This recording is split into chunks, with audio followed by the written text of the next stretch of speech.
This 5-minute solution will show you how to add a song on WhatsApp status. So if you want to add a photo or a video with a song on your WhatsApp status, follow this step-by-step guide.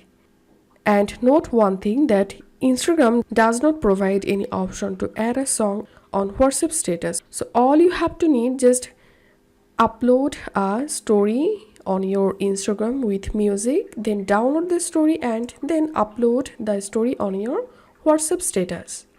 So first of all, open your Instagram application, tap on your story, and I'm gonna capturing a dummy story video from here. And now it's time to add a music here. Then tap on this sticker icon and tap on music. Now search for the music you want to add. Select the music. You can turn off the lyric by selecting this option. Then tap on done. Tap on this three dot. Tap on save. Once the story saved to your photos or gallery, now go to your WhatsApp.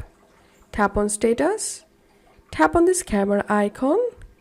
Select the video that you downloaded from Instagram. Tap on send. So this is how we can add a song on WhatsApp status. If you find this video helpful, don't forget to subscribe 5-minute solution. See you in the next video.